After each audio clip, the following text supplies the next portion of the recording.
Livro de Salmos, o capítulo de número 70. Trouxe a exposição desse salmo como a minha primeira pregação aqui, neste ano de 2020, né? Porque lá em Brasília não me deram folga. Preguei em algumas ocasiões lá. Por isso que eu falo que esse negócio de tirar férias na cidade da gente não funciona, né? E não funciona mesmo. Eu acabo chegando fisicamente mais cansado do que se estivesse aqui. Mas aqui para nós, esse sermão de hoje traz uma mensagem de encorajamento e de nos trazer de volta à memória, para o caso de alguém ter esquecido, né? E se não esqueceu, mas se lembra, de lembrar de colocar em prática a única arma que o crente tem para guerrear, a saber, a oração. Amém, amados? O soldado vai para a guerra, aquele exército tem várias fontes de batalha, pela água, pela terra, pelo ar, atira de várias maneiras, com várias armas diferentes. Um pelotão vai mais à frente, outro no meio, outro mais atrás. Então há várias estratégias de guerra quando se fala numa guerra bélica. Mas quando se fala na guerra espiritual, a nossa luta cotidiana contra os poderes que se opõem a Cristo e à sua igreja, a única arma e a única forma que nós temos para guerrear é a oração. E nada mais que a oração. Não existe outra ferramenta. A vida do cristão, ela se baseia em oração. E por mais que você ora, sempre você vai estar orando pouco. Nunca diga, eu oro demais. Ora não. Sempre diga assim, como eu deveria orar mais. A leitura e meditação da palavra, para que se conheça bem essa palavra, a fim de que não seja iludido por outras pregações que deturpam a palavra e apresentam para nós um evangelho diferente do evangelho de Cristo e daquele que os apóstolos pregaram e morreram por causa dele.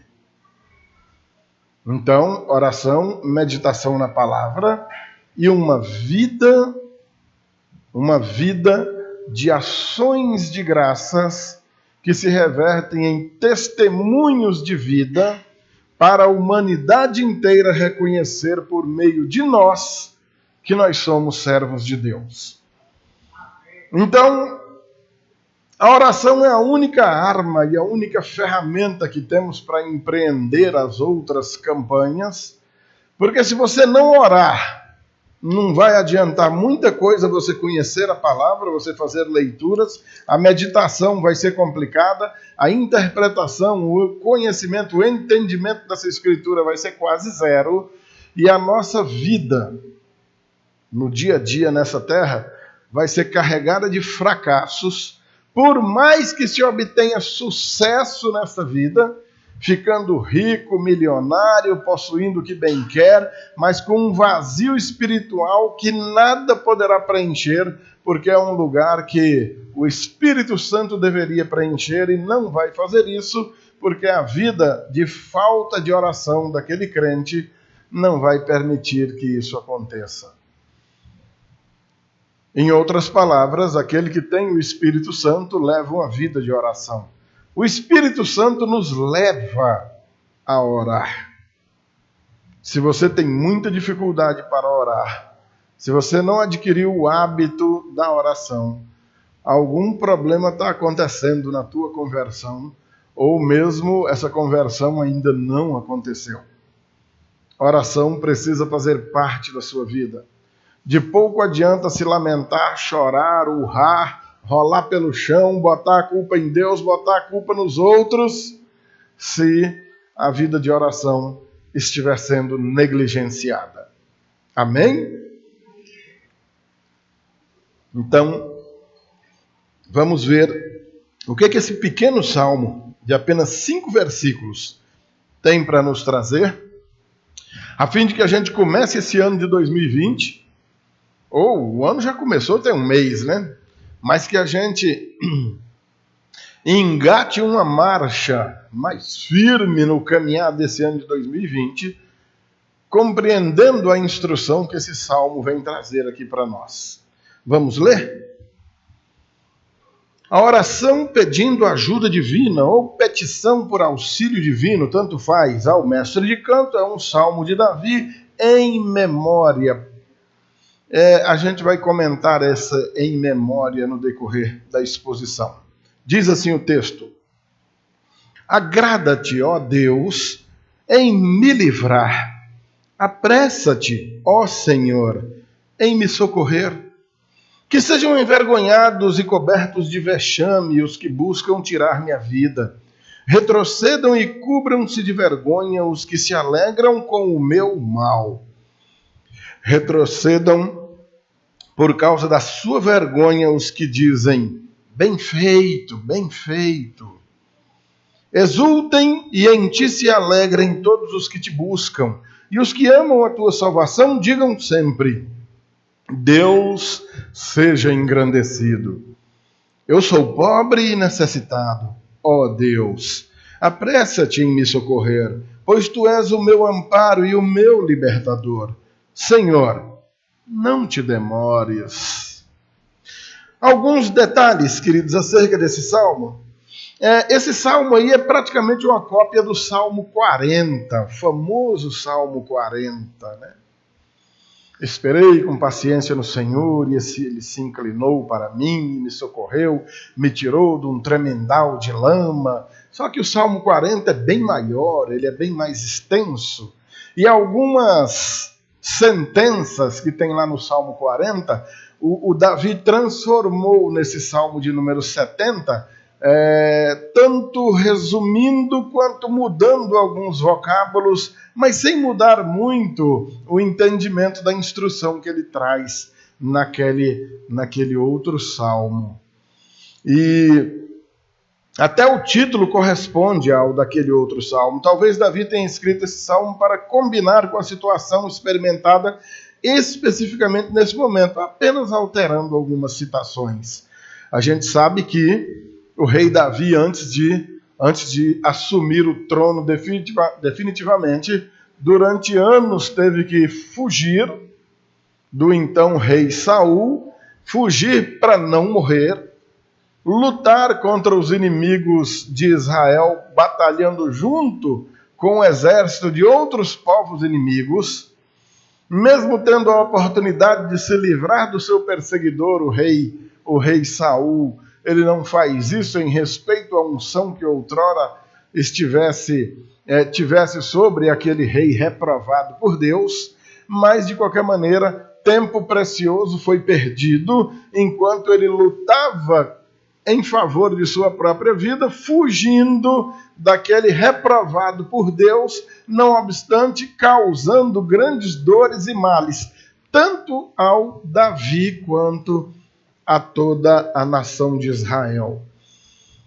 São situações que nos deixam com a pulga atrás da orelha quando você se depara com a realidade vivida naquele momento. Ora, Saul era o rei. Deus rejeita o Saul, Deus reprova o Saul. E deixa isso muito claro por meio do profeta Samuel. Estou rejeitando Saul, ele não será mais rei em Israel, ele está reprovado. Vai lá na casa do Jessé e unge um novo rei. E assim o Samuel vai, unge Davi. Davi agora é o rei que Deus escolheu, e não obstante, durante anos, aquele que Deus escolheu é perseguido, e perseguido violentamente, covardemente, por aquele que Deus reprovou. A gente, diante de situações nesta vida, se depara às vezes com um que é poderoso, rico, bonito, que o Saul tinha até essa característica. A Bíblia diz que o cara era bonito pra dedéu. Devia parecer muito comigo. Enquanto Davi tinha lá um aspecto loirinho, ruivo, era bonitinho também, mas não tinha a beleza de um Saul. Nem o tamanho, Saul era enorme. Devia ser um cabra do tamanho do Agostinho ali, mais ou menos. Talvez até um pouco maior. Um homem escolhido para agradar os olhos dos homens. Diferente de um franzino Davi, que foi rejeitado pelos homens, esse aí foi esse que Deus escolheu. E não obstante você ver aquele que Deus escolheu sofrendo perseguição da parte daquele que Deus reprovou. Você já parou para pensar nisso? Será que nós assistimos a esse tipo de cena no dia a dia? Os reprovados de Deus, aqueles cujas atitudes estão na cara de todo mundo, que são coisas que Deus reprova, que Deus condena, perseguindo e atormentando uns que todo mundo está vendo que são piedosos, zelosos da palavra, amantes de Deus e dos seus mandamentos, e não obstante vive sendo perseguido por aquele que é mau. Essas coisas mexem com a gente.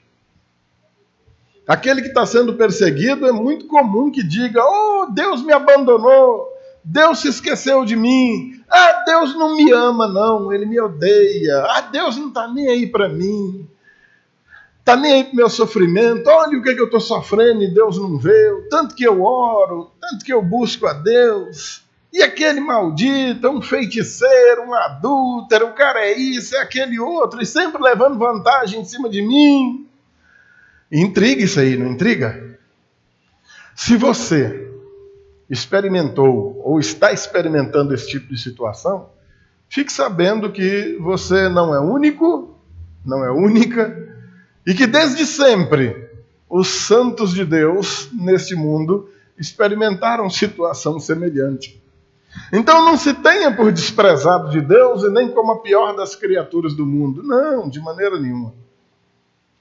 Porque essas coisas acontecem mesmo.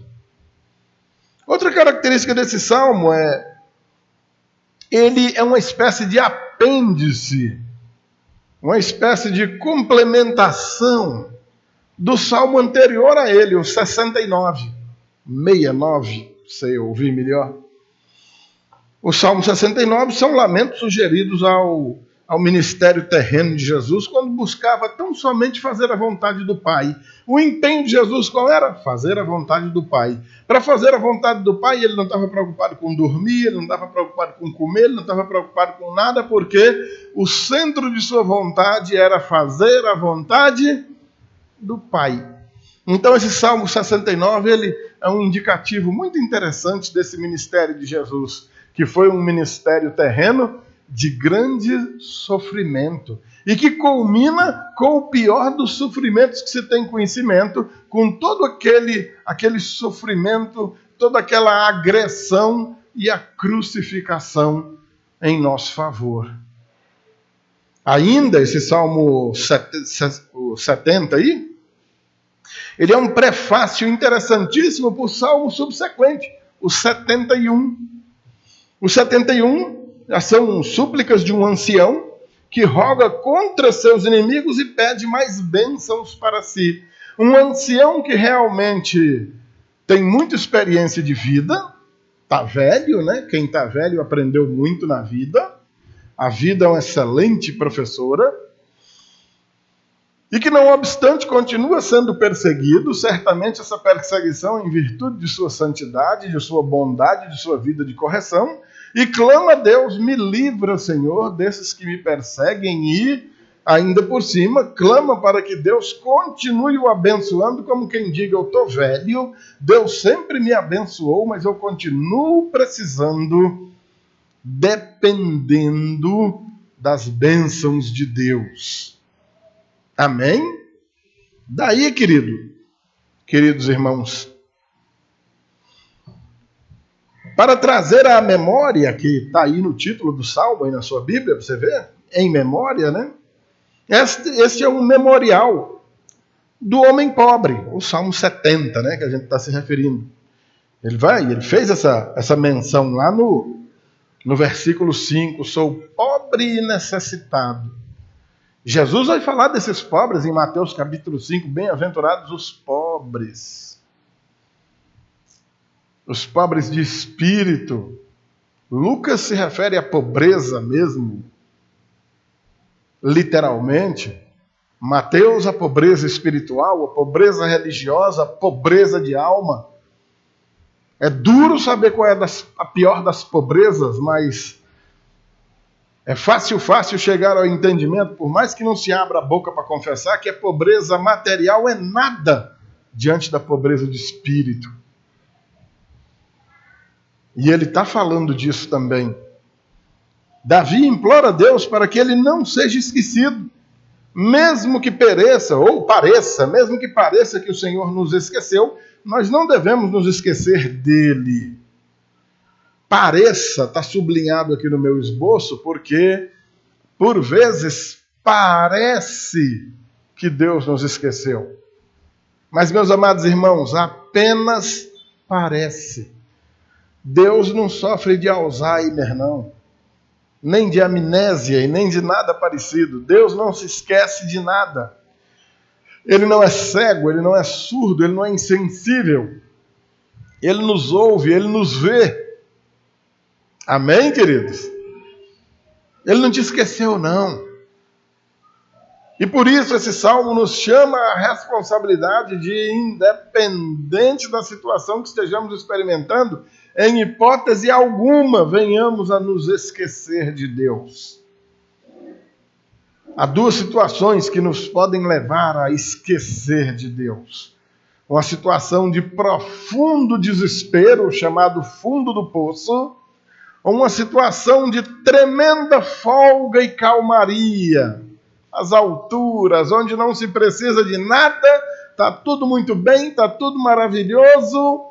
São dois extremos em que, por vezes, nós somos tentados a excluir Deus de nossas vidas. Abram os olhos. Se a situação é de extremo sofrimento, não esqueça Deus, porque Ele não te esqueceu. Se é de extrema folga, está tudo muito bem, não esqueça Deus. Ele não te esqueceu. E os altos e baixos dessa vida, aquele mesmo que nos levou a uma posição exaltada, também podem nos abater e nos jogar lá embaixo.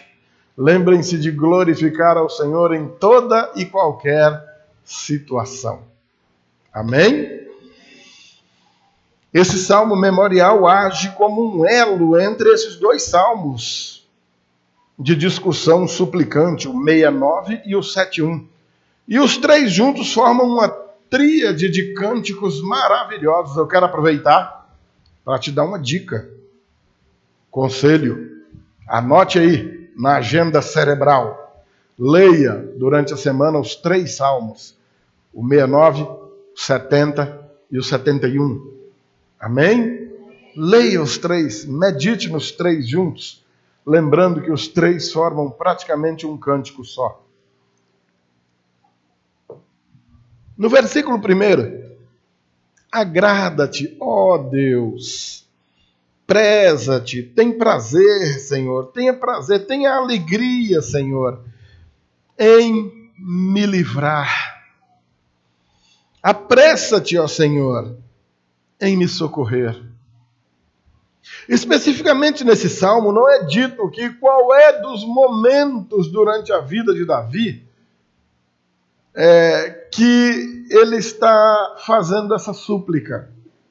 Como eu disse, ele sofreu anos de perseguição do rei Saul, antes que Saul morresse e ele ocupasse o trono. Até depois da morte de Saul ainda foi complicado ele estabelecer o reino. Ele sofre perseguição de seu próprio filho, Absalão, quando já é rei. Sofre outras pequenas perseguições. A vida de Davi foi uma vida turbulenta do início ao fim. Poucos foram os momentos de sossego na vida daquele homem. Num desses momentos de grande sossego, ele arrumou um adultério para praticar. Com a Batseba, que vocês sabem aí no que deu, um momento terrível também. Não é especificado para nós qual é dos momentos. Agora, uma dica boa a gente tem. O momento era Era turbulento, o momento pedia urgência. O sofrimento era grande, o temor também era, e ele clama para que Deus tenha alegria em livrá-lo e que Deus tenha pressa em socorrê-lo.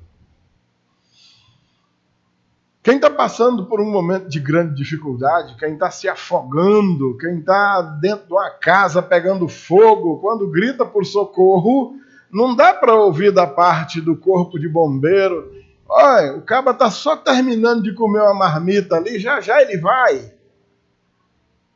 Já imaginou? Olha, calma aí que ele está só terminando de encher o pneu da bicicleta ali, já ele te socorre, tá bom? Funciona assim? É evidente que não, né? Quem está clamando por socorro tem urgência, tem pressa. Isso é deixado claro aqui em meio à declaração de aflição, declaração de desamparo.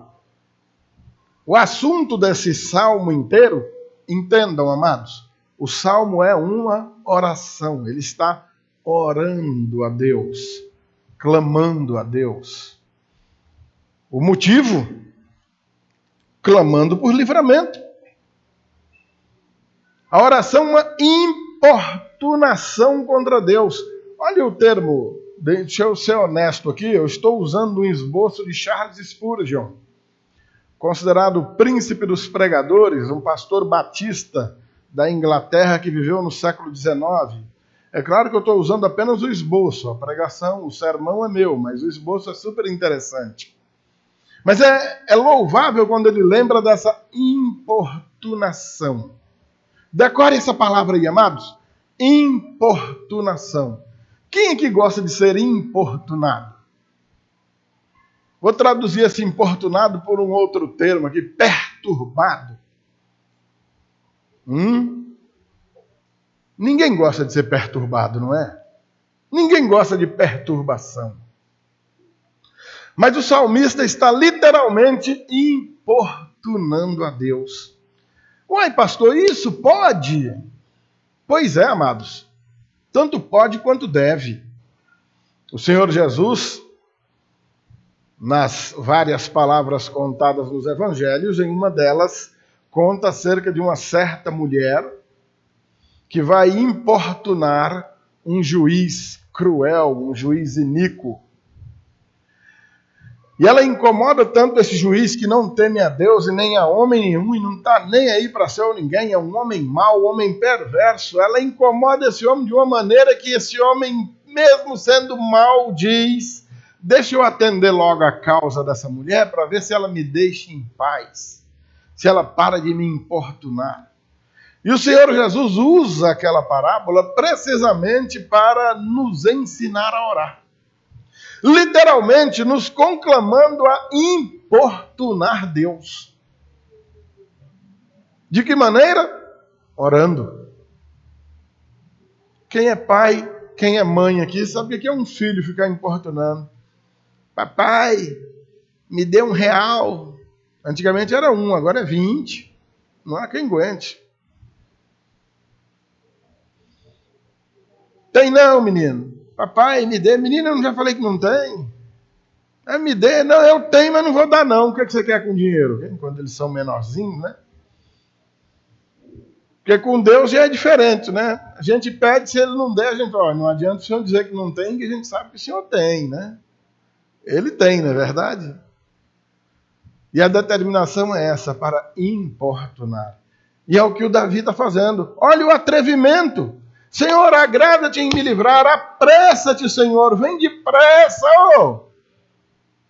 Exigir pressa de Deus. Cobrar pressa de Deus. Evidentemente, você precisa ter um entendimento nesse salmo. Aliás, na Escritura inteira, que nós não somos ninguém para exigir coisa alguma do Deus dos céus. Agora, o que Davi está usando aqui é um recurso que deixa claro que a sua necessidade é grande e é urgente. Há uma emergência. Ninguém coloca Deus para correr. Ninguém tem um acelerador para colocar Deus para ser mais ligeiro. E nem tampouco um freio para parar Deus. Não, Senhor, demora mais um pouco aí. Ele está se dirigindo ao Deus que é soberano, ao Criador do universo, Criador e sustentador de todas as coisas. Todas, sem exceção. Por isso, nessa importunação, o tempo do livramento pode ser a própria resposta da oração, bem como o livramento em si. Trocando essas palavras para você entender melhor. A demora neste socorro pode ser o próprio tratamento que você está precisando receber da parte de Deus. Você clama, você pede, deixa claro para a igreja, deixa claro para Deus, por meio de oração, aquilo que ele já sabe, ele está vendo, ele é conhecedor de todas as coisas. E ele não livra. E você chora e clama a Deus. E ele não livra. E você sai dessa igreja aqui dizendo, essa igreja do Pastor Walter, o povo não tem fé. Eu vou embora para outra acolá, que lá o povo tem fé. Já perdemos alguns irmãos aqui com esse tipo de declaração. E vai para outra lá participar da campanha disso, campanha daquilo, e tome oferta pesada e dinheiro, e arrocha daqui e dali, e vem a pé debaixo de chuva para cá, nunca veio a pé. Mas vai para outra muito mais longe participar da campanha, porque lá ele está dando um passo de fé, e Deus não ouve. E Deus não livra. Encontro com um cara um ano depois, e aí, aquela tribulação passou? Não, pastor, piorou. Eu falei, vixe. O tempo, o Senhor do tempo, também é Deus. A eternidade está em suas mãos. Ele detém o tempo. Ele não está nem um pouco preocupado com o tempo, ele é eterno. Aquilo pelo qual você tanto tem clamado, às vezes tem demorado, exatamente para te tratar, querido. No Deuteronômio, quando o povo de Israel então vai atravessar o Jordão para entrar na terra prometida, na Canaã, Deus lembra lá para Moisés, olha, durante 40 anos eu segurei esse povo no deserto para lhes humilhar, para lhes tratar, para guardar que morressem todos aqueles que foram rebeldes contra mim.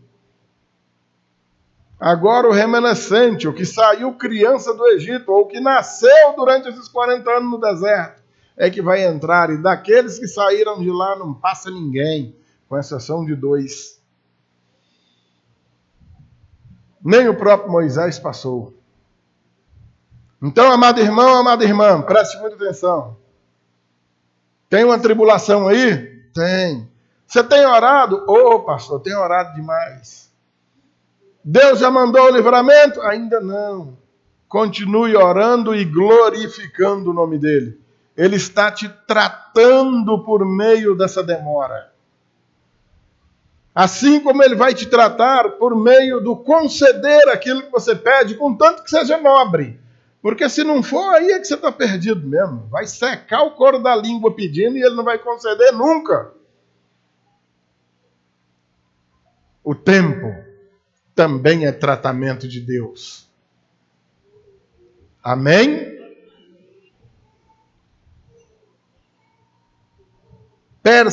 A percepção do crente. Momentos em que a oração tão urgente é apropriada e é também louvável. Algumas situações pelas quais a gente passa nos dão assim a sensação muito clara para que a gente se lembrasse de olhar para ele, de levantar a cabeça, de abrir a boca e invocar o nome dele. O Senhor soberano mesmo criou a situação para que você o invocasse. Não se assuste, não. Isso acontece e é muito. Mas muito mesmo. Deus é suficientemente poderoso, sempre foi, para rejeitar o Saul. Naquele momento que ele falou com Samuel, vai lá e avisa para o rei Saul que eu o estou rejeitando. Ele não vai ser rei mais não. Naquele momento mesmo, Deus podia mandar um infartozinho e matar o Saul na hora. Agora unge o Davi, que o Davi vai ser rei. E pronto, acabou. Ou, quem é louco de pensar que Deus então deixou o Saul vivo para perseguir o Davi durante anos, para ficar se divertindo, lá do céu e olhando, olha o Davizinho esperto, olha o que ele armou, olha a fuga dele. Ei, Saul, vai perversa. Não, gente. Deus não está jogando videogame lá do céu com nossas vidas aqui, não.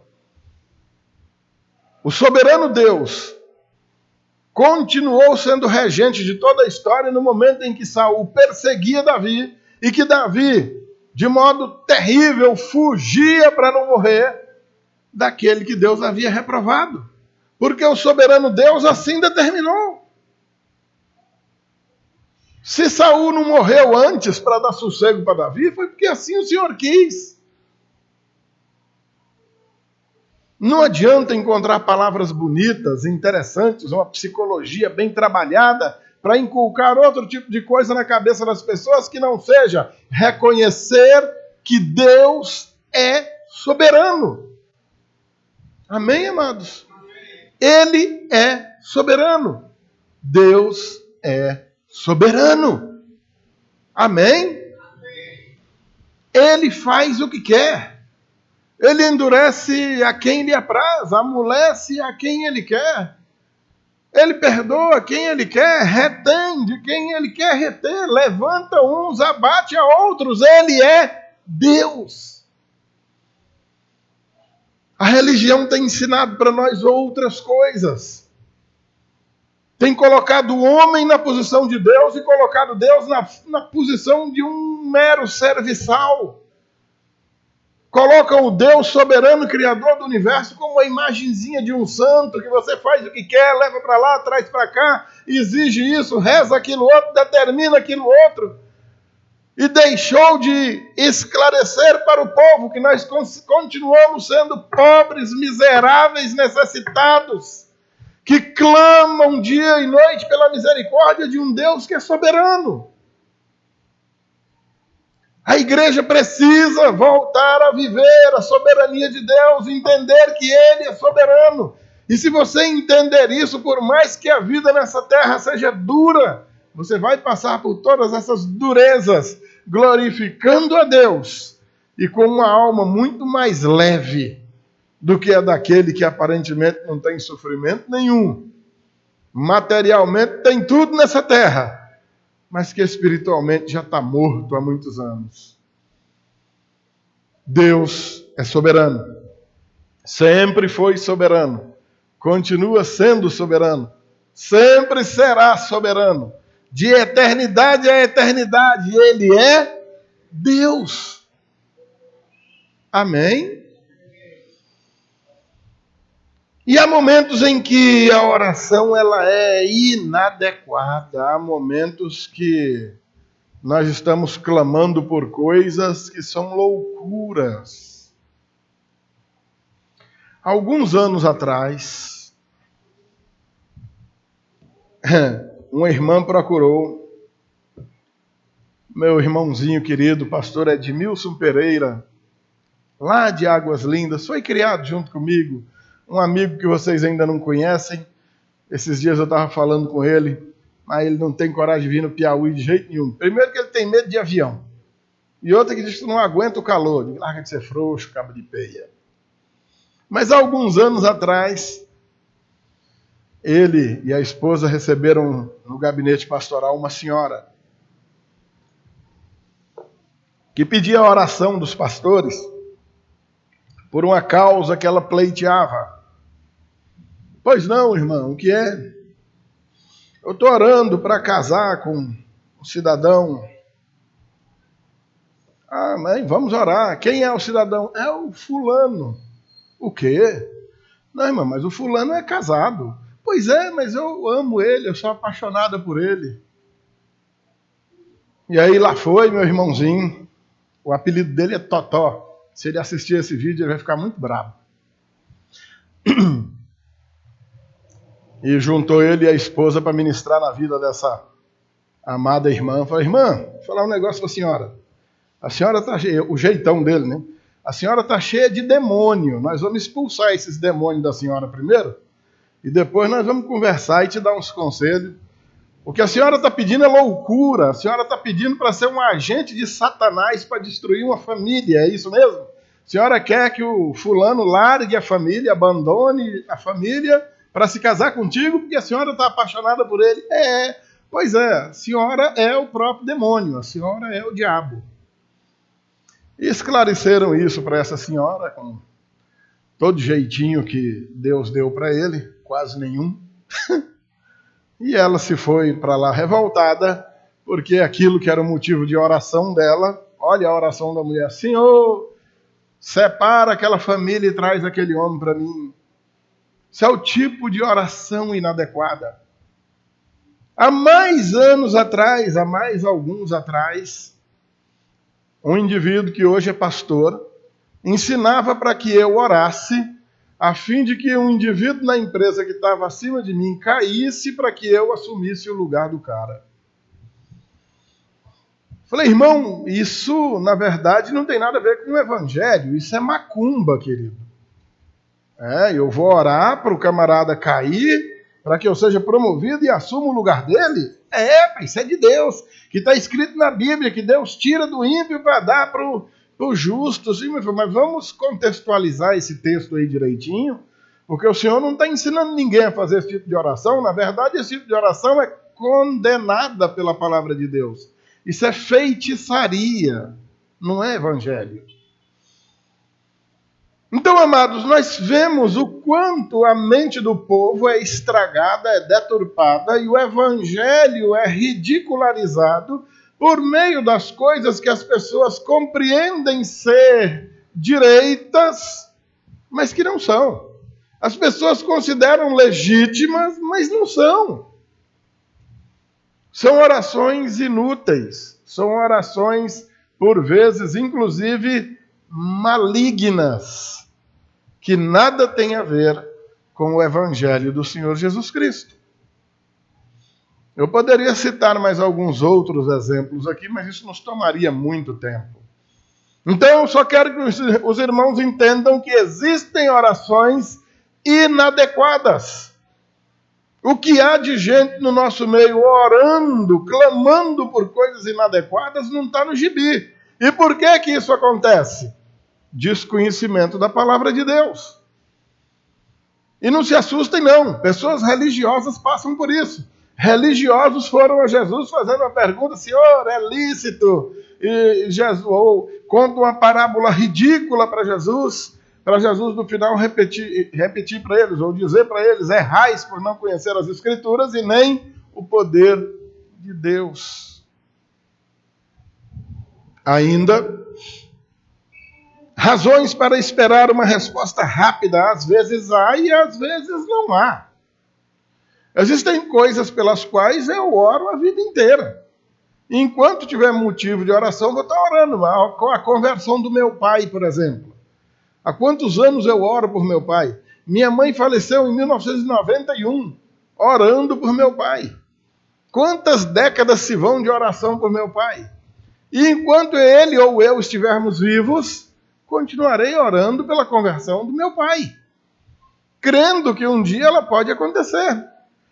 Está nas mãos do Deus soberano. Eu estou incomodando Deus. Eu estou sendo importunador de Deus nessa oração que faço todo dia. Amém? Outras situações são mais emergentes e eu estou clamando, Senhor, tem misericórdia, isso é para hoje, isso é para amanhã, a coisa está feia, a dor está grande. Consolações. se uma demora acontecer? Pois é, aquilo que nós consideramos demorado aos nossos olhos, demorado segundo o nosso conceito. Senhor, há quanto tempo eu clamo por isso? Por que está demorando tanto, meu Deus? Olha, Senhor, eu te louvo, o Senhor é o meu Deus, o Senhor é Deus soberano. Eu louvo o teu nome santo.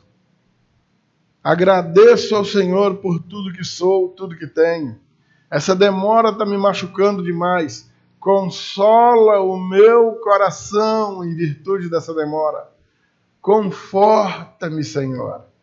Se o Senhor não atenderá a minha causa agora, consola o meu coração, para que eu aguarde com paciência, que paciência é dom do Espírito Santo, o momento em que o Senhor concederá o pedido pelo qual eu tanto tenho clamado. Amém, queridos? Versículo de número 2. Que sejam envergonhados e cobertos de vexame os que buscam tirar minha vida. Retrocedam e cubram-se de vergonha os que se alegram com o meu mal. O rei Davi tinha inimigos fora de Israel e o rei Davi tinha inimigos dentro de Israel. Haviam inimigos de Israel que dariam qualquer coisa para ver Davi morto. Porque em outras campanhas Davi foi terrível para aquelas nações. Porque era um comandante de guerra infalível, era um guerreiro poderoso. Os inimigos o detestavam. Dentro de sua própria nação, haviam invejosos, haviam partidários de Saul, haviam bons homens, mas que eram leais, fiéis ao rei Saul, e perseguiam Davi violentamente também. E ele faz esse clamor. Sejam envergonhados e cobertos de vexame os que buscam tirar minha vida, retrocedam e cubram-se de vergonha os que se alegram com o meu mal. Agora, existem os que buscam machucar a nossa alma. Nem sempre é necessariamente uma pessoa. Pode ser uma entidade, uma instituição, claro, governada, administrada por pessoas ou por uma pessoa. O maior dos nossos inimigos é o próprio diabo. Ele não quer o nosso bem, ele quer o nosso mal. Pessoas, inclusive pessoas que nós amamos, familiares, gente, sangue do nosso sangue, fazem empenho em ver o nosso mal. E o Davi ora dessa maneira. Sejam envergonhados, cobertos de vexame. Retrocedam, ou seja, voltem atrás, cubram-se de vergonha os que desejam o meu mal. Esse aqui é um termo chamado de imprecatório. O ver se Deus toma vingança em nosso favor. É interessante que Davi entrega realmente essa vingança ao Senhor e não toma ele mesmo essa vingança. A palavra de Deus diz que a vingança pertence ao Senhor. Quando nós mesmos empreendemos essa vingança, nós fazemos besteira. Atualmente, esse é o tipo de oração que nós não fazemos mais. Quando Jesus vem trazendo uma outra instrução. O que Jesus vai dizer? Amai os vossos inimigos. Abençoai os que vos perseguem. Se ele tiver fome dele de comer, se ele tiver sede dele de beber, se ele te der a face direita, vire também a esquerda. E é assim que funciona agora. Ao invés de clamar a Deus para que Deus lhe cubra de vergonha, mude essa vergonha pela humilhação da conversão. Senhor, amolece o coração dele para que ele compreenda o Evangelho e se curve diante da tua soberania. Nada mais humilhante para um que pensa ser poderoso o perceber diante do conhecimento do Deus verdadeiro o quão insignificante ele é. Meu Deus, eu achava que eu era um poderoso, agora eu estou aqui diante de Deus, essa grandiosidade, e eu estou vendo que eu sou um verme. Literalmente, o salmista usa esse termo, eis que sou um verme, não sou um homem. Diante da grandeza de Deus, é assim que um verdadeiro convertido se vê. Devemos nos opor a essa perseguição, sem demorar, nem ceder às perseguições, ainda que sem violência. Nossa melhor ou mesmo única arma continua sendo a oração a Deus. Às vezes, eu ainda me apanho surpreso com a insistência daqueles, alguns dos idólatras, que depositam sua confiança num santo, numa santa, numa imagem, numa criatura, seja ela qualquer, num anjo que seja, num objeto, uma toalhinha consagrada, uma rosa, um óleo, um sabonete, qualquer coisa parecida. E não se dá conta que de capa a capa a Bíblia está ensinando, seja por determinação, quando ela manda, ore a Deus, ou com os exemplos que a gente vê, tanto no Antigo Testamento quanto no Novo, as pessoas orando a Deus e a mais ninguém. Aí a tradição vem e inventa um bocado de santo. Não, se falar com a mãe, o filho atende. Não, se vai ter o santo disso, o santo daquilo, o santo do zóio, santo do motorista, santo da chuva, santo do sol. Santo... Ô meu pai, a cegueira que o inimigo coloca diante dos olhos das pessoas é um negócio impressionante. E duro ver que alguns que se dizem crentes no Senhor Jesus Cristo ainda recorrem a aparatos, seja eles quais forem, para darem uma ajudinha para um Deus que é soberano. Orar a Deus. Somente a Deus. E a mais ninguém. Davi faz uma descrição da derrota desses inimigos, segundo ele coloca aí. No verso 3 ele praticamente repete, retrocedam por causa da sua vergonha os que dizem, bem feito, bem feito. Quando eventualmente algo nos vai mal, algo não nos saiu conforme calculamos que fosse sair, aquela vitória eventualmente não aconteceu e alguém se alegra com esse infortúnio, né?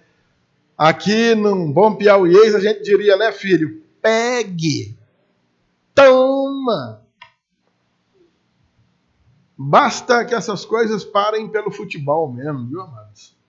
Porque até na política isso pega mal. Meu candidato ganhou, o seu perdeu, como se fosse uma disputa esportiva. Verso 4. Exultem e em ti se alegrem todos os que te buscam. Nós vamos falar nesses que buscam. E os que amam a tua salvação digam sempre, Deus seja engrandecido. Oh, glória a Deus. Exultação em alegria, alegrem-se grandemente aqueles que te buscam. E ele vai dizer, todos os que te buscam. É preciso entender que só busca Deus aquele que o próprio Deus iluminou. Vou repetir mais uma vez para você ficar com isso aí martelando na sua cabeça. Só quem busca Deus é aquele a quem Deus já iluminou. Amém? Quem não conhece a Deus, não o busca. E se o busca na direção errada, nos lugares errados, pelos motivos errados, tudo errado. Busca qualquer outra coisa apelidada de Deus, mas o Deus verdadeiro, não. Esse só é buscado por aqueles, como ele diz no próprio verso 4, os que amam a tua salvação, ou seja, aquele que já foi salvo pelo Senhor. Não confundam as coisas, por favor. O caráter do que ora, ele se alegra em Deus. Ô querido, vamos lá. O salmo inteiro está nos dando o entendimento de que oramos a Deus porque há um momento especial de tribulação, um momento especial de grande necessidade que nos levou a orar a Deus. E Não obstante, no verso 4 ele está falando exultem, ou seja, alegrem-se, celebrem aquele que busca a Deus em oração. Mesmo em meio à tribulação, mesmo em meio a grande tormento, mesmo em meio a grande sofrimento, ainda assim, se alegrando em Deus. Amém, queridos? Como quem diga, Senhor, essa tribulação terrível pode me matar, pode acabar comigo, esse pode ser meu último fôlego de vida, mas eu vou usá-lo para glorificar o teu nome. Amém, amados? Isso é vida de quem crê em Deus. O provérbio ou a declaração do desejo é tremenda, é engrandecimento de Deus, afinal de contas, tudo é dele, para ele, por ele, são todas as coisas. Verso 5, a declaração que tanto custa sair da nossa boca. Duríssimo isso. Terrível isso. Como essa declaração tinha que sair mais da nossa boca. Nós amamos dizer, eu sou forte, eu sou o cara, eu sou bom. Se deu certo, eu consegui. Se deu errado, rapaz, aquele cabra atrapalhou. Ia tudo bem, mas o cabra entrou ali e atrapalhou. Se deu errado, foi alguém. Se deu certo, fui eu. Eu errei. Pensa num cabra sabido, sou eu. Mas é duro. Não deveria ser assim, mas é duro o camarada confessar. Eu não sou nada. Sou ninguém. Olha o verso 5. Eu sou pobre e necessitado. Ó Deus, apressa-te em socorrer-me, pois tu és o meu amparo, o meu libertador. Senhor, não te demores. A declaração da mais completa incapacidade. Como quem diz, Senhor, eu não dou conta. Senhor, eu não consigo. Senhor, eu não posso. As minhas forças não são suficientes. Eu não tenho inteligência para isso. Sou pobre e sou necessitado. Me livra, Senhor. Tem misericórdia de mim, Senhor. Essa é a oração do salmista.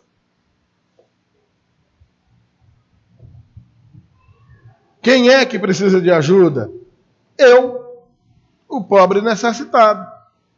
Deus precisa de mim? Pode dizer, não tenha vergonha não. Não vão cometer a loucura que alguns pregadores dizem aí. Eu sou igual a Jesus. Olha, eu olho para Jesus e não me sinto inferior a ele. Ah, miserável. Pois crie um universo infeliz. Depois a gente conversa. Como disse uma piada, né? Não, a ciência evoluiu muito. Evoluiu. Deus fez o homem a partir do barro. Um cientista consegue fazer também. Me dê aí o barro. Não, rapaz, cria o barro também.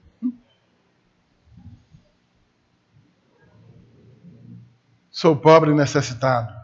Sou eu que necessito de Deus. Não é Ele que necessita de mim.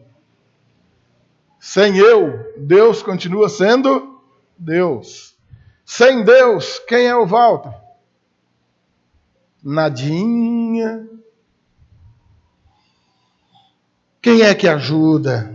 Deus e todos aqueles a quem Ele tem capacitado, aqueles a quem Ele tem usado para esse fim. Deus usa pessoas para socorrer pessoas. Deus usa você para socorrer pessoas.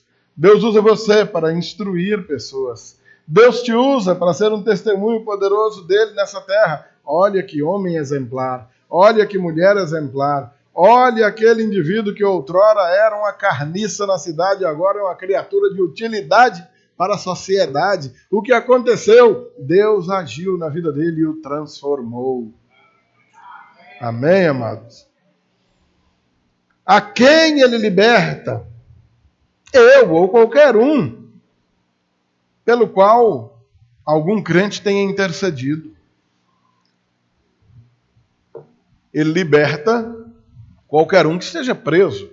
Ele socorre a qualquer um que esteja em necessidade. Qual é? Ou qual a oração que isso sugere? Claro, cada caso é um caso. E em todos temos de orar. Há uma confissão aí. Eu sou pobre e necessitado. Em outras palavras, se depender de mim, estou morto. Há uma profissão de fé nisso daí. Tu és o meu socorro. Deus é o meu socorro. Amém? Em ti confio. É do Senhor que eu espero, Senhor. O verdadeiro crente fiel não confiará em si mesmo e nem tampouco em qualquer outro ser que não seja o próprio Deus, ou aquele a quem ele vai usar. Há uma súplica aí. Depressa, Senhor. Não te detenhas. Sofrimento não está pequeno não, Senhor. Olha para mim. Me socorre. E enquanto esse socorro não chega, eu vou glorificando a Deus aqui, dando glórias a Ele, exaltando o seu nome, cantando louvores a Deus. É para isso que estamos aqui.